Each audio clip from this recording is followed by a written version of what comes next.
My name is Alyssa Johnson. I'm 23 years old, and I've been working at my father's company. I'm also married to Nathan, who's 29, and we've been together for 2 years. We have a 1-year-old son, Leo.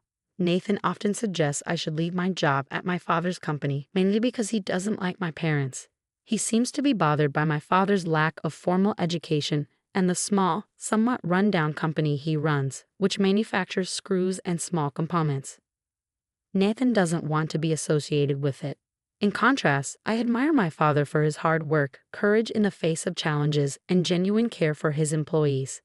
I have no plans to leave my father's company. Nathan also seems to dislike that I respect my father more than him.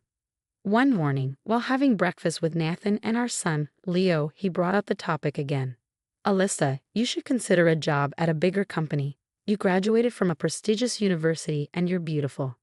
I'd love to boast about you at work, but I can't because of where you work now. Besides, I earn enough for us.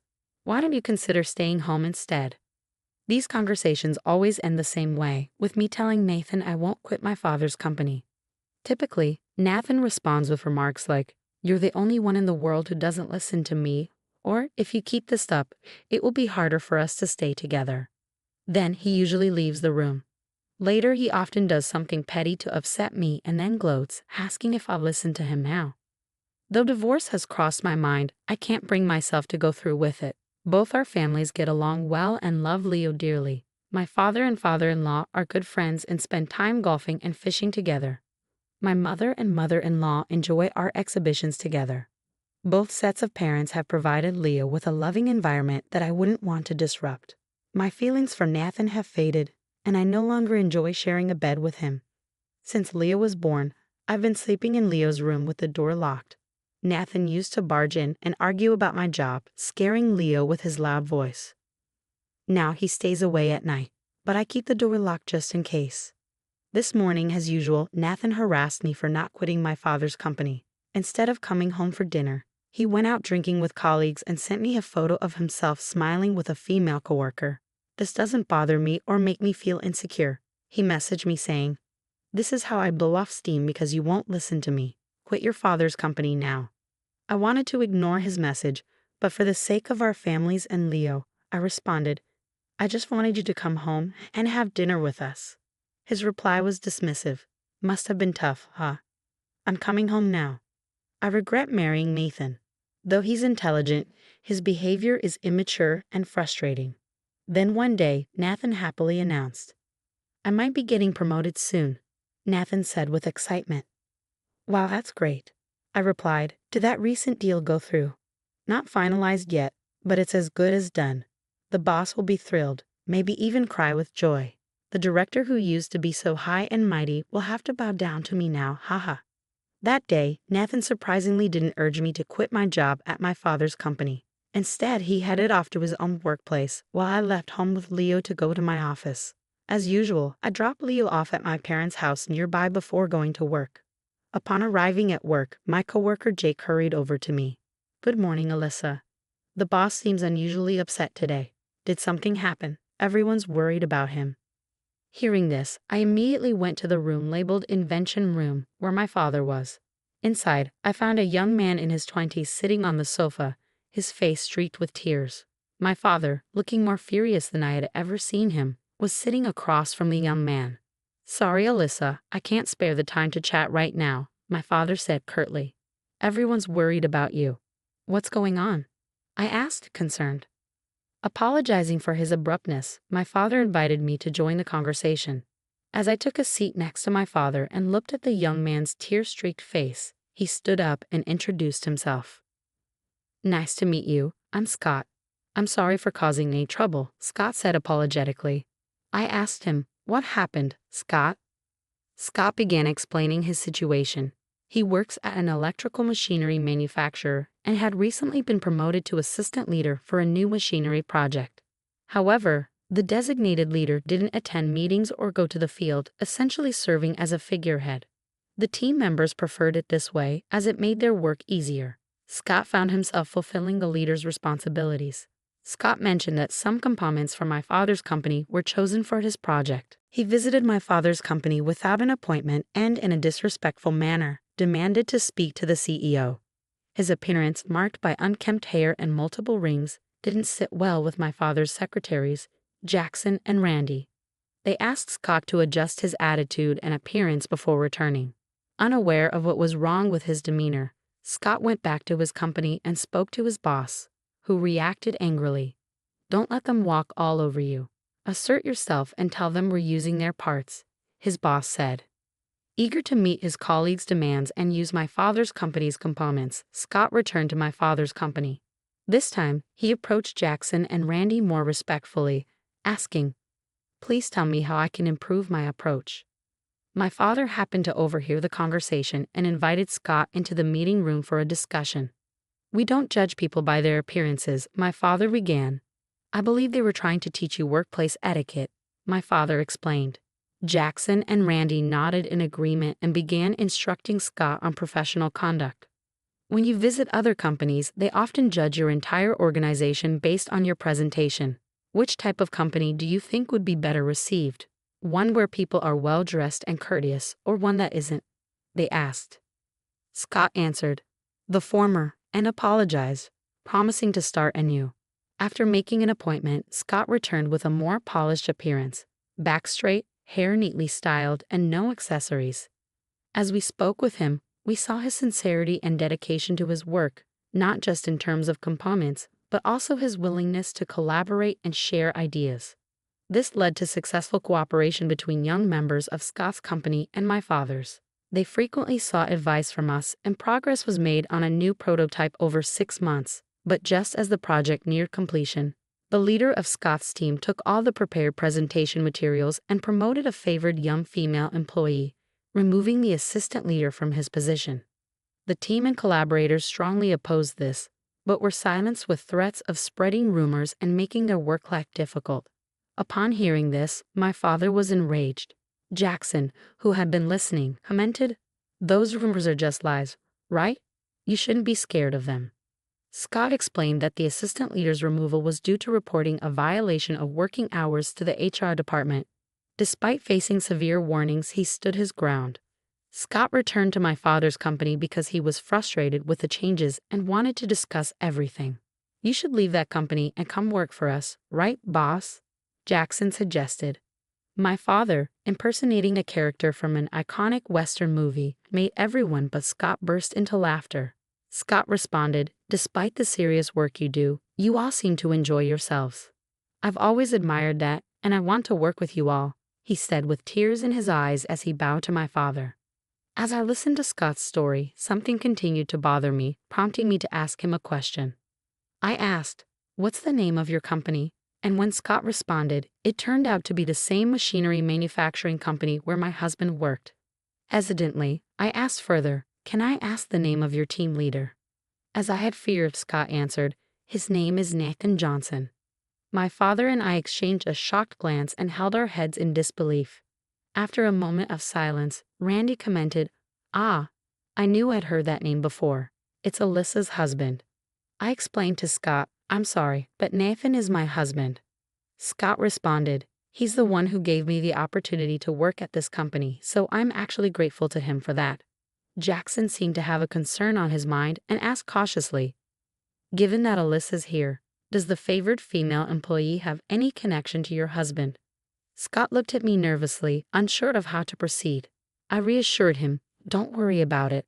I'm in a sham marriage with my husband. I don't have feelings for him anymore." This revelation took my father by surprise. After apologizing to my father for causing him distress, I opened up about all the difficulties I've been experiencing every day, explaining why I hadn't spoken up sooner. He listened and finally understood the situation. "No wonder my grandson Leo hasn't been very affectionate with me then," he said. He went on to say, "I've lived a life I'm proud of, so I don't care what anyone says about me. But it must be tough for Alyssa to keep hearing negative things about her parents. Don't worry though, I'll maintain my relationship with their parents since they're family and friends. If you ever want to come home, you're always welcome." His words lifted a weight off my shoulders. Jackson then asked Scott, "And what about the relationship between your husband and the favored female employee?" Scott replied, "There are no concrete facts, just rumors circulating. But several employees have witnessed the two of them coming out of meeting rooms or document rooms together.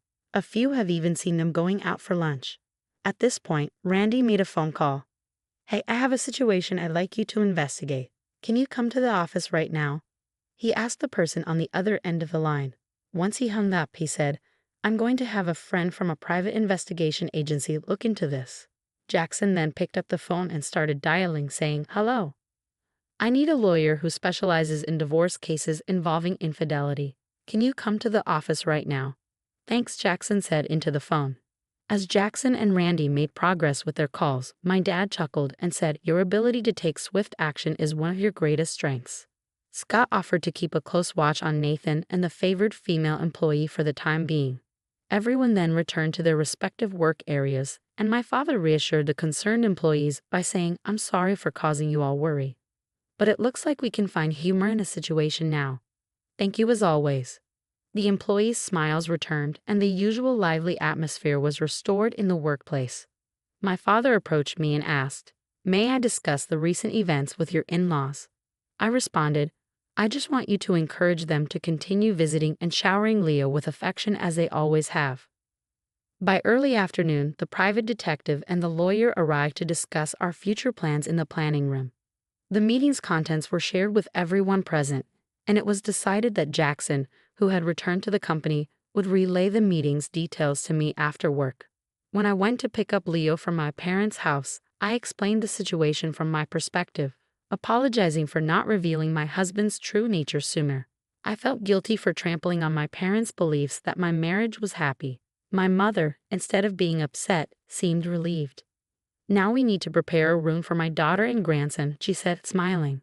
She remembered the disdainful look my husband had given my father's company when he first saw it and had suspected he wasn't a good man. "I wish you had told me sooner." The next day, Jackson received a call from Scott on his smartphone. Scott had submitted his resignation, explaining that he planned to spend his remaining time at the company on miscellaneous tasks and transitioning his responsibilities without taking any paid time off. The company accepted his resignation, but members of the project team visited the HR department to declare, "We've all violated the company's work rules like Mr. Scott, so please discipline us as well." With resignation letters in hand, the HR department was thrown into chaos. By the end of the regular workday, my husband had already left the office. A meeting was held in the large conference room, attended by the company president, department heads, and the remaining project team members, including Scott. It was revealed that my husband, the team leader, had not attended any meetings or been present at work, nor had he contributed to the project. Instead, he took credit for the work the team had completed, removed Scott from his role as assistant leader, and replaced him with a favored female employee. The company president expressed deep regret at the situation if the allegations were true. Scott suggested that no immediate action be taken until all evidence was gathered. Since the sister-in-law of one of the company's clients was conducting an investigation using a private detective, it was proposed that nothing be said to my husband without concrete evidence. The company agreed to wait for the evidence and then question my husband before deciding on disciplinary action. They asked the team members to hold off on submitting their resignations. Unaware of these serious developments, my husband, who usually returned home on time, came home around 9 p.m. after Leo had gone to bed. He began ranting about how ineffective everyone else was, boasting that he had been working overtime to ensure the project's success. He believed everyone was jealous because he was on the path to becoming a department head after the project's success. Knowing the truth, I couldn't help but chuckle at his delusions. In his good mood, I offered him a few compliments, which I didn't really mean. He seemed to relish imagining himself as the future department head, basking in the admiration and envy of others. My husband kept grinning, fueled by his fantasies. Meanwhile, at work, Scott's plan was set in motion. The team members began to shower my husband with continuous praise. "Mr. Department Head," they teased, "not quite yet, but the CEO seems very optimistic about the project." They flattered him with comments like, "How can we become as competent as you, Mr. Johnson?" My husband was overjoyed and caught up in his newfound popularity, becoming increasingly less guarded. Then, as planned, we managed to capture videos of his affair with a female employee using hidden cameras in the document and conference rooms. In just 5 days, the detective agency and Scott amassed substantial evidence of his infidelity. All that remained was to prove my husband hadn't created the project documents himself. This task was straightforward. Scott had saved the documents on a USB drive, which would clearly expose the truth if the company questioned him and my husband about their contents. Scott and other team members submitted all the evidence to the company. Unaware of any of this, my husband returned home in high spirits. He launched into his fantasies, saying, "I'm definitely going to be named department head." The CEO had a long conversation with the current head, and then the head looked at me. He must have told him, "I'd rather have Mr. Johnson's head in charge than any incompetent person." He continued his daydreams. "This will widen the gap between your father's company and mine even more. You should quit your job and become a full-time housewife. You'll be the wife of a department head," he said. I responded loudly, feigning anger. "Your parents would be furious if they knew you were mocking mine. You know they're close friends. I take pride in my work and enjoy it. I'm not quitting." My husband snapped back, "Never invite your parents to our family events again. If you don't like it, get out. I'll have women lining up for me once I become department head." When I asked if he was certain, he retorted, "What do you mean? Don't contact me again." So I replied, "All right, I'll leave," and hadn't signed the divorce papers I prepared. The next morning, I watched him leave for work in silence. Then I called my father to help me move. As my father, his coworkers, and I loaded our belongings onto a truck, my in-laws arrived offering their assistance. "We came to help," they said, and we exchanged apologies. "Thank you for allowing us to be Leo's grandparents. Our fool of a son is disowned. We're counting on you now," Alyssa, they said, bowing their heads. I held their hands and bowed in return, expressing my gratitude. My father said, "Let's hurry and move everything so we can relax at home," to which my father-in-law agreed. "Let's do that," as they both continued to help with the move. Once we finished the move, in front of my parents and in-laws, I showed them the signed divorce papers and explained that I was parting ways with my husband. My in-laws repeatedly apologized, but my father reassured them, saying, "Let's keep getting along, Ken," and gave my father-in-law a friendly pat on the knee. My mother chimed in, "Mary, let's continue our embroidery sessions together. There's an art exhibition next week. Let's go." She gave my mother-in-law an affectionate pat on the knee. "Ken, Mary, why don't you stay at our house tonight for some drinks?" My father offered, bringing out the beverages. My father-in-law accepted. "Thanks, we'll take you up on that offer tonight." The cordial interaction brought my parents and in-laws even closer, without me feeling like I was intruding. That night, I decided to go to Leo's room and rest. The next day, my husband was summoned to a conference room by the company's executives, including the CEO and department head. Also present were Scott, the team members, and the female employee he had an affair with. The CEO conducted the hearing himself, questioning my husband about whether he had tried to claim the project as his own without contributing to it and stealing the completed documents. Since Scott and the team members were there, my husband couldn't find an excuse and remained silent. The CEO, growing impatient, demanded loudly, "Well, what do you have to say?" Under pressure, my husband quickly admitted to his actions. Next, the CEO questioned him about why he had demoted Scott from the sub-leader position and replaced him with the female employee. My husband tried to justify it by saying she was more capable than Scott. The department head countered, "You're saying the woman who only serves tea and makes copies is more capable than Mr. Scott." My husband bit his lip, lowering his head in silence. The CEO then projected still images from video footage taken in the conference room and document room, leaving both my husband and the female employee, Alice, looking pale. The CEO asked Alice, "Miss Ford, what is the meaning of this?" Alice responded without hesitation, explaining that Mr. Johnson had promised her an easier time at work if they were together, but she hadn't been serious about the relationship since she already had a boyfriend. "I just considered it part of the job," she added. My husband, enraged by her response, exclaimed, "You had a boyfriend? You cheating woman. You've ruined my life." Alice snapped back, "You have a wife, Tim Nathan. Don't get mad at me." The argument between them escalated, prompting the CEO to interrupt. "Enough. The fact-finding is over. I'll inform you of the disciplinary action later. Until then, Mr. Johnson and Miss Ford, you are both suspended and must stay home." With that, the CEO left the conference room, and everyone else followed suit. My husband was eventually reassigned to a manual job in the basement, sorting documents in what was known as the company's useless department. Alice, who struggled at the office after her boyfriend found out about the affair, eventually resigned. A lawyer had drawn up an agreement for them to sign, with my husband required to pay me $3 million and Alice $2 million in compensation. Both had to take out loans from finance companies to make the payments. Additionally, my husband agreed to pay an extra $5,000 per month for Leo's child support. A few months later, my husband, now disowned by his parents, was working 2 jobs, one at a convenience store during the day and another as a security guard at night. He lived alone in a run-down apartment and looked much older than his years. As someone who saw him remarked, he appeared to be around 60 years old.